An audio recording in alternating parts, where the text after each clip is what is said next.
वृषभ राशि वाले व्यक्तियों के लिए सितंबर का महीना क्या कुछ खास लेकर आया है, आइए इसके विषय में मैं आपको विस्तार से बताता हूं। देखिए दर्शकों, यह मासिक राशिफल मैं आपके गोचर कुंडली में ग्रहों की स्थिति एवं उनके चाल के आधार पर बता रहा हूं।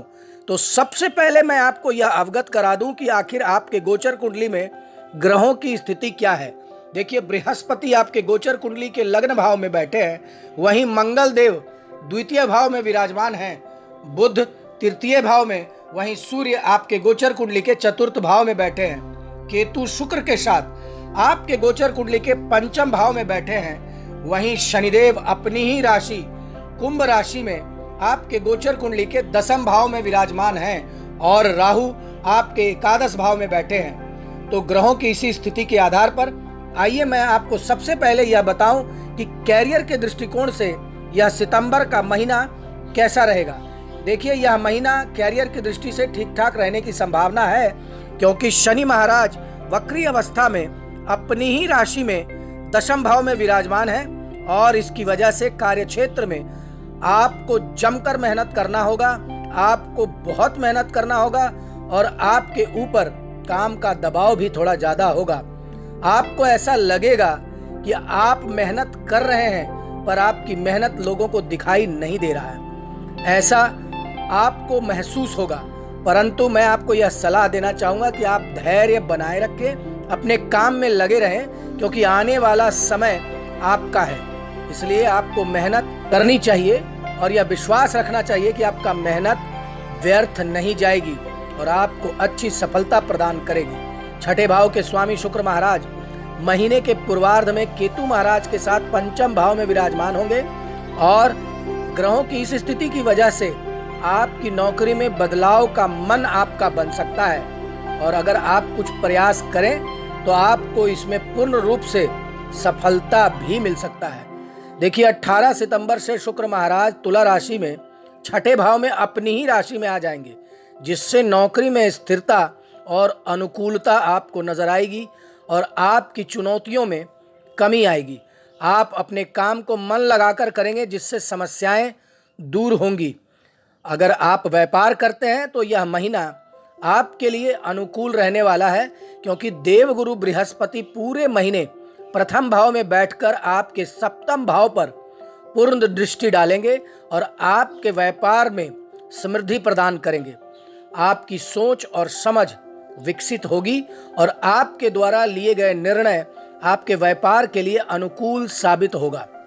अब आइए मैं आपको बताऊं कि आर्थिक दृष्टिकोण से यह सितंबर का महीना क्या कुछ खास लेकर आया है। देखिए, आर्थिक स्थिति को अगर इस महीने देखा जाए तो ग्रहों की स्थिति के आधार पर मैं यह कहना चाहूंगा कि इसमें जो प्रगति आपको देखने को मिलेगी वो थोड़ा डाउटफुल होगा।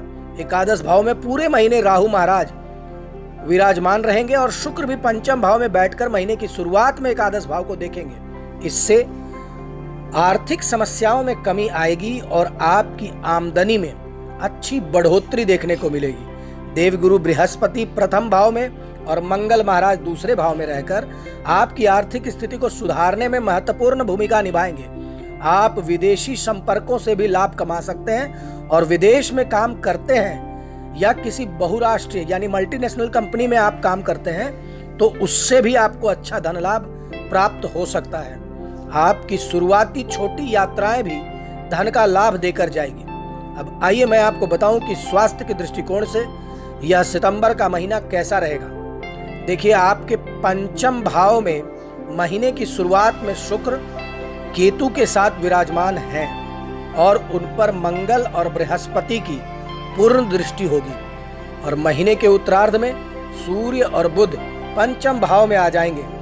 इन परिस्थितियों को अगर ध्यान में हम रखते हुए इस पूरे महीने को देखें तो आपको अपने उदर यानी पेट के रोगों के प्रति सजग रहना चाहिए, क्योंकि पंचम भाव और कन्या राशि दोनों ही पीड़ित अवस्था में हैं और ऐसे में आपको अपने खान पान पर पूरा ध्यान रखना चाहिए, क्योंकि खाने पीने की समस्याएं आपको पेट से जुड़ी हुई कोई बड़ी समस्या दे सकती है। केतु की उपस्थिति होने के कारण आप आसानी से किसी भी बीमारी को जान नहीं पाएंगे और हो सकता है कि आपको कोई संक्रमण हो जाए, और इसलिए मैं आपको यह सलाह दूंगा कि आप स्वच्छ जल और पौष्टिक भोजन करें, बाहर का खाना पीना अवॉइड करें। अगर अपने दिनचर्या में थोड़ा एक्सरसाइज, योग शामिल करते हैं तो आप विश्वास रखिए कि इस पूरे महीने आपका जीवन तंदुरुस्त बीतने वाला है। ऐसा करने से आप तंदुरुस्त जीवन इस पूरे महीने बिता पाएंगे। अब आइए मैं आपको बताऊं कि प्रेम और वैवाहिक दृष्टिकोण से यह सितंबर का महीना कैसा रहेगा। देखिए, अगर हम प्रेम की बात करें तो फिर आपके कुंडली के पंचम भाव में देखेंगे कि शुक्र महाराज अपने नीच राशि में होकर बैठे हैं और उन पर मंगल की पूर्ण दृष्टि है, जिससे प्रेम संबंधों में उतार चढ़ाव आपको देखने को मिलेंगे।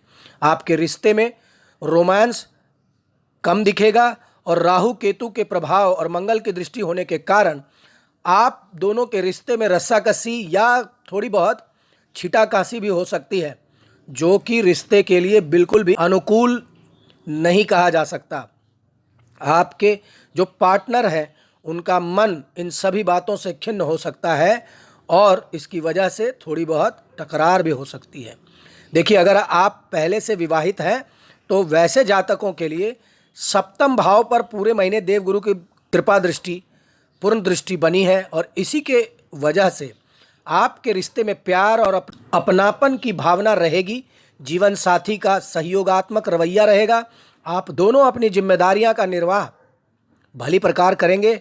सप्तम भाव के स्वामी मंगल महाराज पूरे महीने आपके गोचर कुंडली के दूसरे भाव में विराजमान रहेंगे और इसकी वजह से आपके पारिवारिक मामलों में जीवन साथी का सीधा सीधा दखल रहेगा।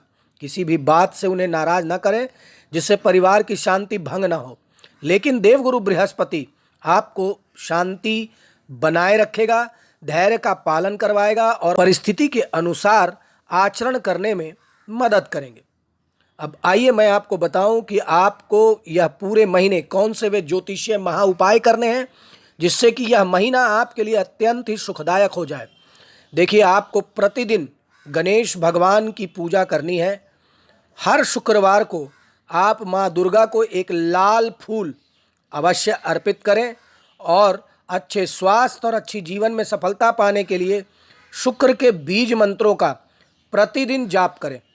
देखिए, शनि चालीसा का पाठ अगर आप शनिवार को करते हैं तो यह अत्यंत ही उत्तम होगा और हर मंगलवार अगर आप बजरंग बाण पढ़ते हैं तो हनुमान जी की विशेष कृपा से आप यह महीने हर वो स्वास्थ्य की समस्याओं से बचे रहेंगे और जीवन में तरक्की करते रहेंगे। धन्यवाद।